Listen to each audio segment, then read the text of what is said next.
Doutor, sobre o relacionamento hoje em dia, a gente está fazendo uma reportagem, uma cidade lindíssima como Paris, onde a abordagem todo mundo na rua, uma cidade romântica que inspira romantismo, mas as pessoas estão nos aplicativos, especialmente as pessoas mais jovens. Como o senhor avalia esse comportamento? Certo, Paris é muito bonita, é romântica e tem muita história, não é? Então, a história da questões das relações, os encontros virtuais ou reais, mas através pela internet, a gente tem duas maneiras de explicar, digamos. Uma maneira de explicar que é atual, que é real, que é o fato que o homem, quando ele constrói e cria novas tecnologias, como a tecnologia da informação, da comunicação, vai mudar pouco a pouco o corpo dele, vai mudar as relações dele com o mundo dele, com as pessoas, com a sexualidade, com o amor, com a família, etc., com o casal também. Uhum. Isso é uma explicação, mas eu acho que não é a única explicação do fenômeno. Porque acontece que se a gente, por exemplo, tivesse inventado, criado a internet na primeira metade do século XIX, por exemplo, que era uma época que tinha muito romantismo, onde a sexualidade era muito mais reprimida e que todo mundo estava obsessionado pela sexualidade, né? E foi nessa época que começou a sexualidade, porque antes, na primeira metade do século XIX, a sexualidade não existia em termos de conceito, né? Conceito de sexualidade, de relações com os outros, através da sexualidade. Se tivesse existido nessa época, talvez as pessoas do século XIX, nessa primeira metade, tivessem utilizado a internet para mandar assim uns romances de amor, não é? Poemas onde estaria no meio a sexualidade, logicamente, mas de uma maneira muito mais recalcada, reprimida. Certo, como eram as cartas antigamente. E como é que o senhor avalia o comportamento hoje? A abordagem não existe mais homem, mulher, quem que aborda quem? E por que pela internet? Porque as pessoas se sentem mais seguras, protegidas por uma tela? Então, eu acho que essa segunda parte da explicação tem a ver com isso, né? Tem a ver com o fato do que não é só a tecnologia que vai mudar o ser humano, também tem mudanças antropológicas no ser humano, de maneira muito mais do que sociológicas ou psicológicas, mudanças antropológicas, que em um certo momento o ser humano, de maneira coletiva, vai mudando a maneira de se relacionar com o amor, com a sexualidade. Né? Essa época que a gente estava falando da primeira metade do século XIX, vai durar mais ou menos um século e meio. Certo. Né? Vai durar, assim, quer dizer, a partir da segunda metade do século XIX começa já a sexualidade a ser mais expressada, não é? A ser mais liberada. Bom, e depois, na segunda metade do século XX, já é uma explosão, né? Em que todo mundo quer paz e amor, tem a liberação sexual, mas o problema é que, no fundo, não tem realmente uma liberação real da sexualidade. É simplesmente uma ilusão. E em termos de paz e amor, não tem nem realmente paz, muito pelo contrário, nas relações pessoais, estou falando, no amor, nos casais, não tem nada a ver com paz. A gente podia lutar contra o Vietnã, mas o Vietnã estava em casa, estava nas relações com os outros. Exatamente, mas falando em 2015. E então, o amor, nessa época, até agora, o amor começou a ficar reprimido e ao mesmo tempo idealizado. Foi exatamente o inverso do que no começo do século XIX. Então, e hoje em dia, o que acontece é que tem uma explosão de maneiras de existir, o que tem a ver com a sexualidade e com o amor. Certo. Mas assim, a pessoa tem a ver com sexualidade e com amor. Mas por que não uma abordagem pessoal? Por que a tela? Por que o iPhone no meio? O iPhone no internet. Não, é porque numa época, quando começa o telefone, a gente começa a conversar com o telefone. Então é só o meio da abordagem. É só o meio da abordagem. Mas continua, o comportamento continua o mesmo. Exatamente. Eu acho que a internet pode mudar certas coisinhas. Mas para mim, o essencial da mudança não é só a internet exatamente, o iPhone, smartphone, mas é essas mudanças antropológicas que estão atrás dessa tecnologia, não é? E que o fato que hoje em dia o que acontece? As regras do jogo do amor, a gente não sabe mais quais são. Sobretudo aqui na Europa. Talvez no Brasil ainda talvez não tanto, mas pouco a pouco vai chegando nisso, não é? Então, o que acontece hoje em dia, eu acho, é que tem vários grupos, vários modos que coexistem. Por exemplo, tem gente que vive ainda como na primeira metade do século XIX. Tá, romantismo. Romantismo, né? Tem todos esses o amor Courtois, amor cortês. O platônico. Platônico, né? Romântico, altruísta e tudo isso. Então, que tem códigos e regras bem estabelecidas. E pode ser um pouco pesado, mas pelo menos é uma coisa que é conhecida, certo, e que é certa, que ao mesmo tempo dá um certo sentimento de segurança para as pessoas.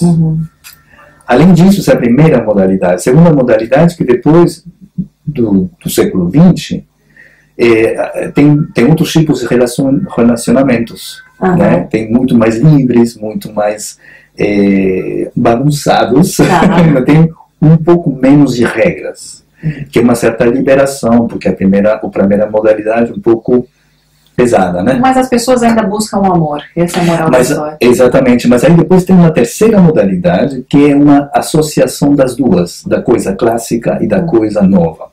E depois tem uma quarta modalidade, que aí já é a explosão total, que é, hoje em dia, aqui na França, aqui na Europa, tem um homem sozinho, uma mulher sozinha.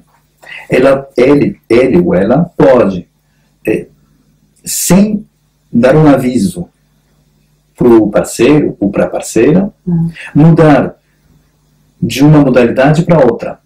Ser um pouco clássico, romântico numa hora, ser mais liberado e sem regras numa outra, associar as duas em relações às vezes clandestinas, de relações de A3, não é? Ou fazer sem nenhum compromisso, sem nenhuma responsabilidade, sem nenhuma procura real, concreta na relação do amor. Mas as pessoas ainda buscam a chamada outra metade? Mas as pessoas procuram ainda muito essa outra metade de uma maneira muito idealizada. E ao mesmo tempo com muito medo.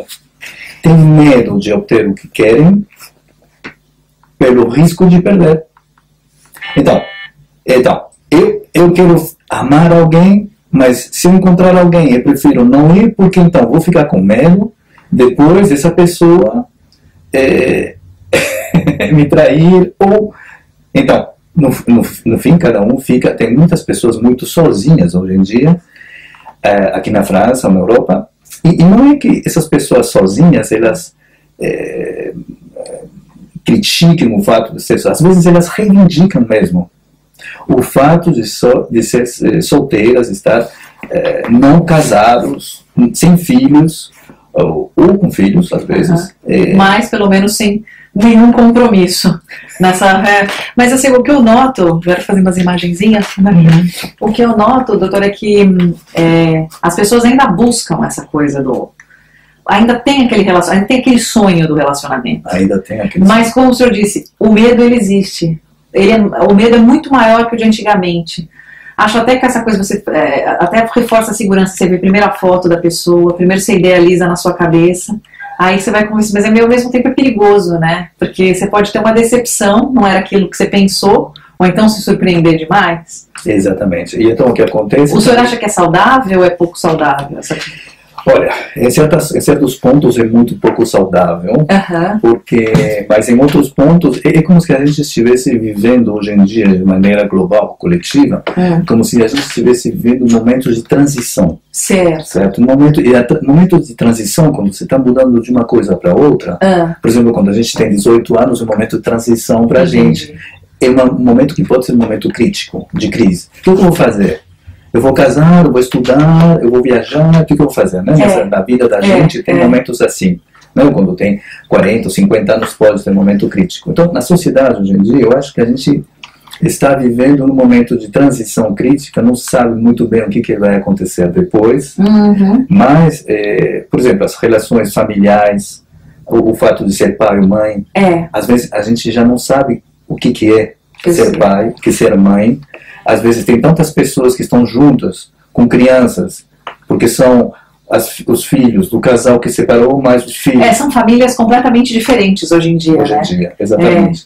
Engraçado isso, porque quanto mais as pessoas se protegem, mais elas vão deixando rastros, né, assim, dessa coisa da busca, da procura, filho com um, depois com outro casamento, e assim vai.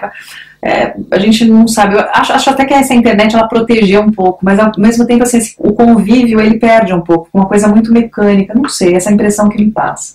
Sim. Essa geração que virá aí. Sim, o que eu acho, às vezes, por exemplo, eu falo uma coisa boa da internet, né, desses sistemas, que você agora vê a foto da pessoa, primeiro o contato com a foto, gosta ou não gosta? Exatamente. Isso.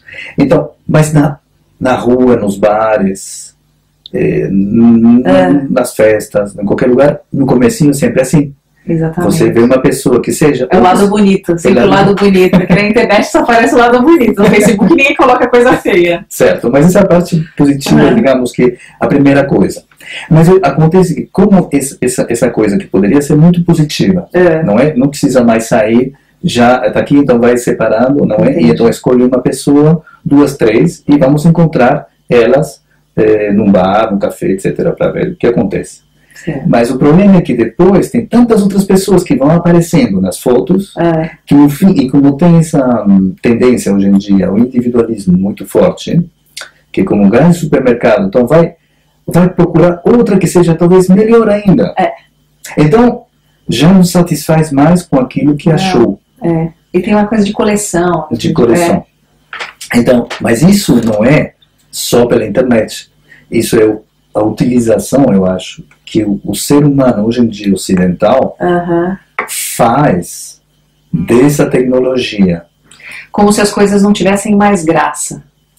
Sim, ao mesmo tempo como se tivesse mais graça porque não tem, na verdade, um eixo muito claro desde o período da infância. Porque essas pessoas que são hoje adultas, que estão procurando, elas viveram coisas durante a infância, adolescência, com as famílias, elas viveram divórcios muito fortes, separações. Então, uma das modalidades hoje em dia, esse tipo de relacionamento que é tipo, que eu falo assim, e o Jean-Claude Kaufmann, que é um sociólogo muito interessante, que fala também da anomia. A anomia, quer dizer, a gente não sabe mais quais são as regras do jogo. Não tem regras, não tem quase normas, ou passa de uma norma a outra, não é? E então, fica, e com essa tendência ao individualismo, então fica cada vez mais o consumismo, né? Entendi. Isso. Consumismo então, é demais, né? É demais. Isso é um marco dessa geração, né? Porque o amor, eles tentam... Eles querem, esses jovens, estou falando, os jovens, assim, muitos jovens querem, alguns, amar e ser amados. Só que tem medo e tem muitos ciúmes também. E é engraçado que você poderia pensar que os ciúmes vêm nas épocas do romantismo, então poderia existir os ciúmes. Tá certo, é verdade. Mas agora, e que hoje poderia falar hoje em dia, como não existem tantas regras de amor, cada um vai com quem quiser. Não tem que ter ciúmes. Não tem que ter ciúmes. Mas não, é o contrário. Tem muitos ciúmes. Então, às vezes, tem uma garota, por exemplo, que ama muito um rapaz, que ela saiu um pouco e tal, mas ela vai sair com outros, porque ela tem medo de que esse rapaz que ela ama faça a mesma coisa com ela. Então, antes dela sofrer com isso, ela já vai fazer, mas fazendo isso, ela já vai antecipar a ruptura que ela tem medo de viver. Então o que acontece essas rupturas antecipadas, ou rupturas, digamos, precoces, não é? Como é o desamor. Certo. O